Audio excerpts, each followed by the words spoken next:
I didn't waste time. The moment Lisa's car disappeared, I went to work. First, her laptop.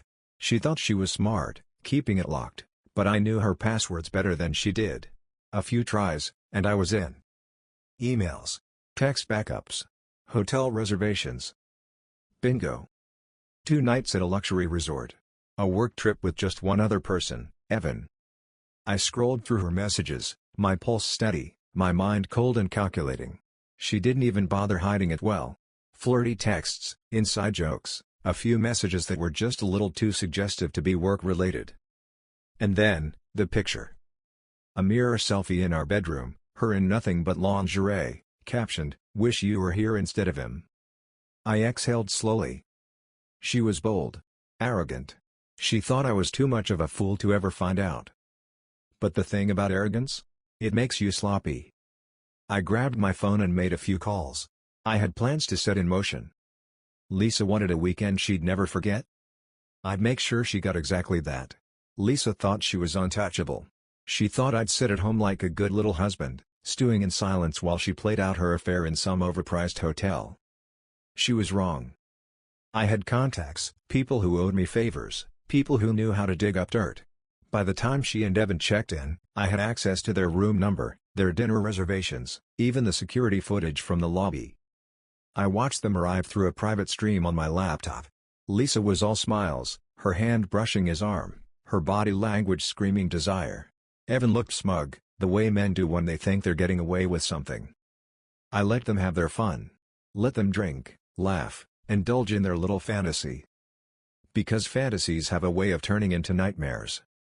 At 2 a.m., when I was sure they were both inside their room, I made my move. A forged maintenance keycard. A pair of gloves. A small, hidden camera placed in the corner of their suite, nothing too obvious, just enough to catch everything. I wasn't just going to confront her. I was going to destroy her. The moment I stepped into their hotel room, I felt nothing.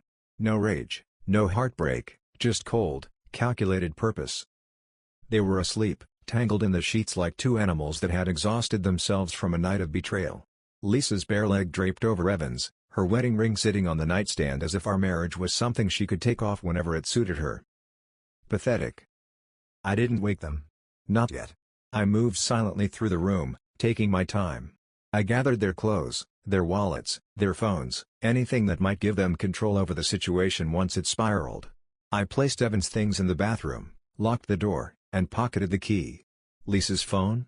I kept that for myself. Then, I set up my real weapon, the camera feed. With a few taps, the footage of their night together was uploading to a secure server. Evidence. Proof. Insurance. Only then did I make my presence known. I pulled a chair into the center of the room and sat down. Then I kicked the bed frame. Hard. Lisa stirred first. A sleepy groan, followed by a confused blink. Then, realization dawned. Her eyes met mine. They widened in horror. "Mark," she gasped, scrambling for the sheets, as if modesty mattered now. Evan was slower, groggy, oblivious. Who the fuck? I didn't say anything at first. Just leaned back, arms crossed, letting the weight of my presence settle over them like a noose tightening around their throats. Lisa swallowed hard. I can explain." I smiled. A slow, deliberate thing. "No," I said. "You can't. Because this wasn't just about catching her. This was about making sure she never forgot what happened next." Lisa scrambled to cover herself, yanking the sheets up like they could shield her from the reality of what was happening.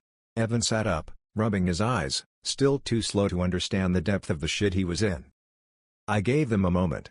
Let the tension build, let Lisa's panic settle in as she fumbled for words. "Mark," she breathed, voice shaking. "Listen, it's not what it looks like." I laughed. Actually laughed. A deep, slow chuckle that made her flinch. "Not what it looks like?" I repeated. "That's funny.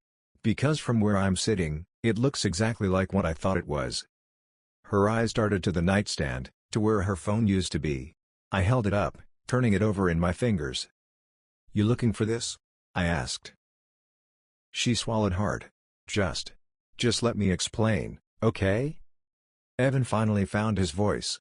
"Dude, I don't know what kind of crazy shit this is, but you need to leave." I turned my gaze to him, and whatever he saw in my eyes shut him up instantly. His bravado shrank. He glanced at Lisa, as if expecting her to take control of the situation. But there was no control here. Not for them. Lisa tried again. "Mark, No." My voice was cold. "You don't get to talk. You don't get to lie. You don't get to weasel your way out of this like you always do." Her breath hitched. She was starting to realize that this wasn't just some angry husband catching his wife cheating. This was something else. Something much, much worse. Lisa's breath was coming faster now, her chest rising and falling beneath the sheets. She looked around the room, searching for an escape, but there wasn't one. Evan shifted beside her, suddenly less sure of himself. "Look, man," he said, licking his lips. "I get that you're pissed, but you don't want to do anything stupid." I tilted my head, watching him. "Stupid?" I echoed. "You mean like sneaking into a hotel room to fuck another man's wife?" Evan opened his mouth, but I cut him off with a slow shake of my head. "Shut up," I said. He did. Lisa's voice was smaller now, more desperate. "Mark, please." "You had a choice," I said, my voice calm.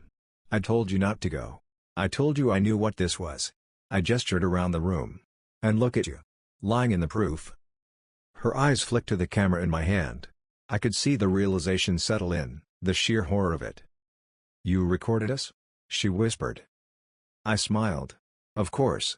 You think I'd let you gaslight your way out of this?" Her face crumpled. "Mark, you can't." "I can," I interrupted. "And I already have." Evan, ever the idiot, decided to speak again. "Dude, this is illegal. Recording people without consent? You can't use that against us." I turned my gaze to him, slow and deliberate. "You sure about that?" I asked. "Because I have a feeling that when your wife sees this, she won't give a damn about legal technicalities." Evan paled. I let the words settle, let the fear creep in. Lisa had her own reasons to be terrified, but Evan? He had a whole different world to lose. I leaned forward, placing my elbows on my knees, speaking slowly. "You are both going to do exactly what I say," I murmured. "Or this little rendezvous? It's going to ruin you." Lisa shook her head. "Please, Mark." I ignored her. My eyes locked on Evan. "Get dressed," I said. "We are going for a ride." Evan hesitated, his eyes darting to Lisa as if she could save him. But Lisa couldn't even save herself. I said get dressed, I repeated, my voice carrying the kind of authority that left no room for argument. Lisa whimpered as Evan slid out of bed, scrambling for his clothes. His hands were shaking as he pulled on his pants. I watched him, calm, patient. There was no rush. Fear worked best when you let it simmer. Lisa clutched the sheets around her. "Mark, where are you taking him?" I didn't answer. Instead, I stood up, tossing Evan his shoes. He caught them with fumbling hands, his forehead slick with sweat. "Let's go," I said. He looked at Lisa one last time before following me out. Maybe he thought she'd come up with some last-minute plan to save him.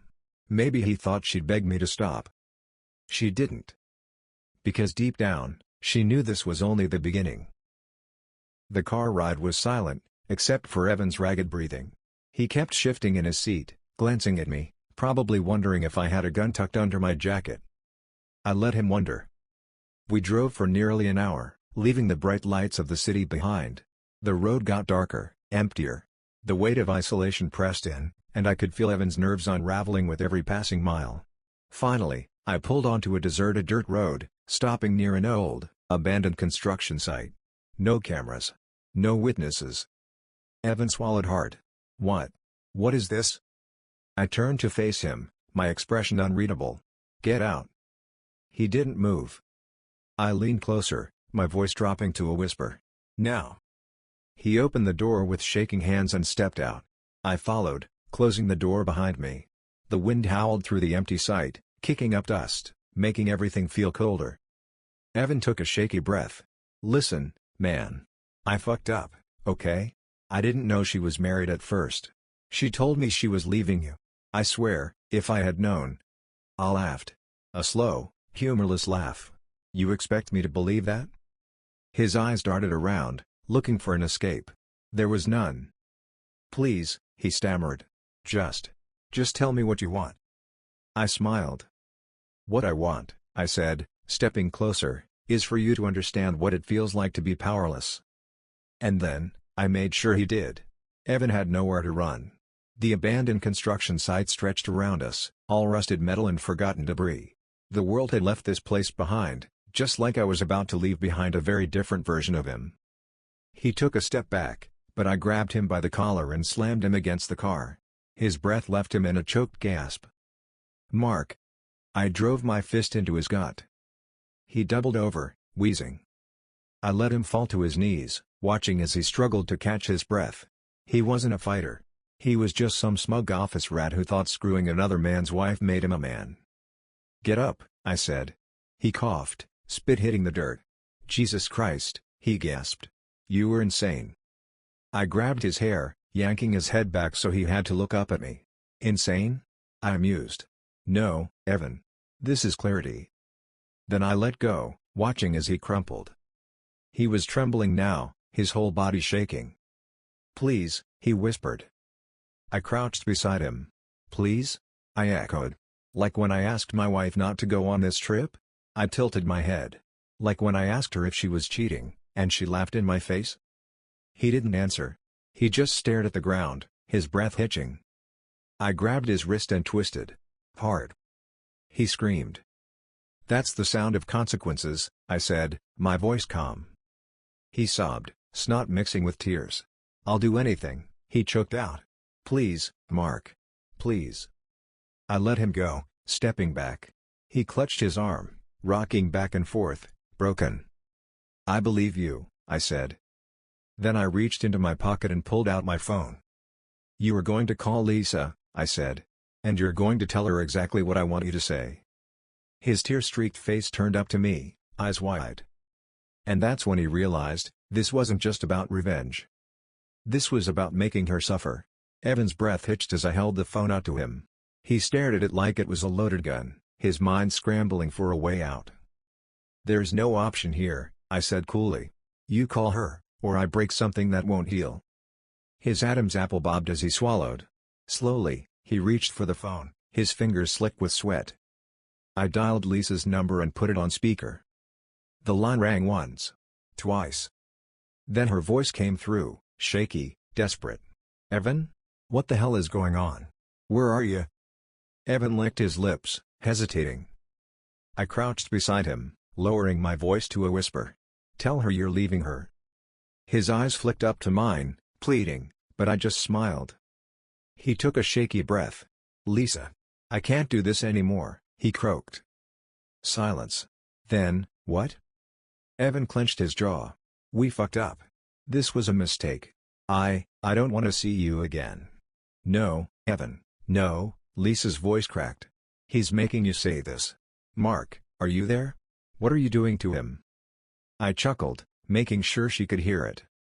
Lisa, I said smoothly. Do you feel that? That's fear. The same fear I felt when you lied to my face. The same fear you should have had when you thought you could betray me and walk away unscathed. Her breathing was ragged now. Mark, please, don't hurt him. I arched an eyebrow at Evan. Tell her it's over, I murmured. Evan shut his eyes, fresh tears sliding down his face. Lisa, it's over, he whispered. Don't call me again. Lisa let out a strangled sob. I took the phone and ended the call. Evan collapsed forward, his whole body shaking. I did what you wanted, he gasped. Please. Let me go. I placed a hand on his shoulder. Oh, Evan, I said softly. You don't understand yet, do you? He turned his head slightly, confusion flickering in his eyes. I smiled. This isn't over. Evan was shaking, his face pale, his breathing shallow. He thought it was over. It wasn't.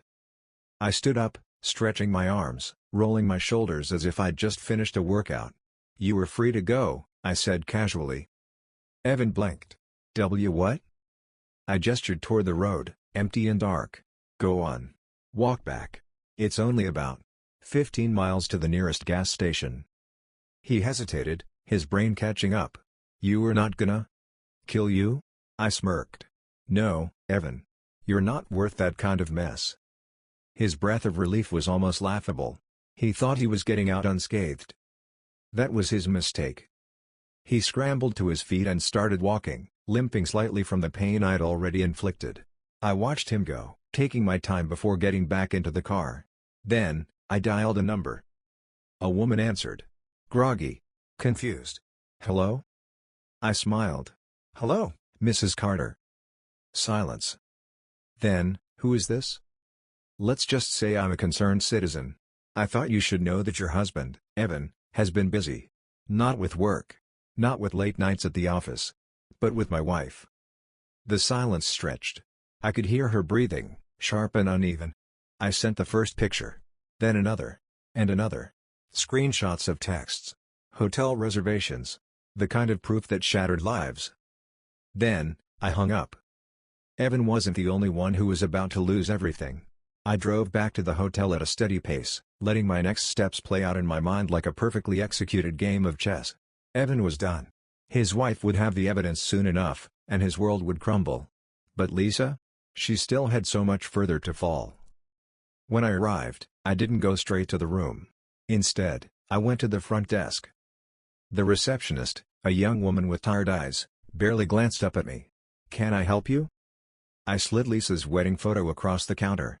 A picture of us from better days, smiling, arms wrapped around each other. That woman, I said, my voice calm. She's in a room upstairs with a man who isn't her husband. The receptionist hesitated, glancing between me and the photo. Sir, we can't give out guest information. I nodded. Of course. I wouldn't expect you to. I reached into my pocket and pulled out a crisp $100 bill, setting it beside the photo. Her lips pressed together. Then, she exhaled and typed something into her computer.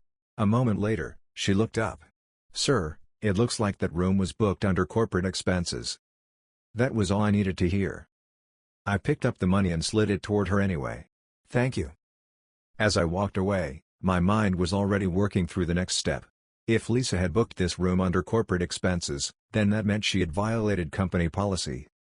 And I was about to make sure her bosses knew exactly what kind of employee they had on their hands. Lisa had taken everything for granted, her job, her reputation, her ability to lie her way out of any situation. By tomorrow, she'd have none of it left. Lisa thought she was untouchable at work. She played the perfect employee, charming, competent, always pretending to be the dedicated professional. But I knew better. And now, her own arrogance was about to bring her down. I sat in my car outside the hotel, my laptop open, fingers flying over the keyboard. Lisa's company had strict policies about ethics, and I had everything I needed to prove she'd violated them. First, I drafted an anonymous email to HR. Subject: Urgent, employee misconduct and company policy violation. Attached were the hotel booking details, proof that she expensed her weekend getaway with Evan to the company, and a series of screenshots from her messages with him, just enough to imply a serious ethical breach. I didn't have to say much. The evidence spoke for itself. I hit send. Then, I made a second move. Lisa's company was big on social reputation. Their executives were always posting about integrity, values, trust. So, I found the LinkedIn profiles of her direct superiors and sent the same email there. Anonymous, of course. Within minutes, my email tracker showed the message had been opened. And reopened. And forwarded. By morning, Lisa wouldn't just be dealing with a broken marriage. She'd be unemployed, too. I sat back, watching the hotel, knowing Lisa was still inside, still thinking she had control. She had no idea her entire world was already collapsing around her. And I wasn't done yet. Morning came, and Lisa's downfall began. I was parked across the street from the hotel, sipping my coffee, watching as the pieces fell into place. My phone vibrated, an email notification. We take these allegations very seriously. An internal review has been initiated. I smirked. That was HR speak for Lisa is fucked. Then, my phone buzzed again. This time, it was Lisa. I let it ring. Then another call. And another. By the fourth, I answered. Her voice was frantic. Mark, please. Please talk to me. I stayed silent, letting her panic fill the space. I don't know what's happening, she sobbed. Evan is gone, his wife is threatening to destroy him, and I just got an email from HR about an investigation. I finally spoke, my voice calm. Sounds like a bad day, Lisa. She sniffled. You did this? I took a slow sip of coffee. What do you think? Silence. Then a broken whisper, why? I laughed softly. Because you deserved it. Lisa had spent years lying, manipulating, thinking she could get away with anything. But now? She was alone. Evan had abandoned her, her career was about to go up in flames, and soon, everyone in her life would know exactly who she was. I leaned back in my seat, feeling something I hadn't felt in a long time. Peace. You took everything from me, I said, my voice quiet but firm. So I took everything from you. Lisa sobbed on the other end. Mark, please. I'll fix this. We can fix this. I chuckled. No, Lisa. You can't fix anything. Then, I hung up. And just like that, she was nothing. Checkmate.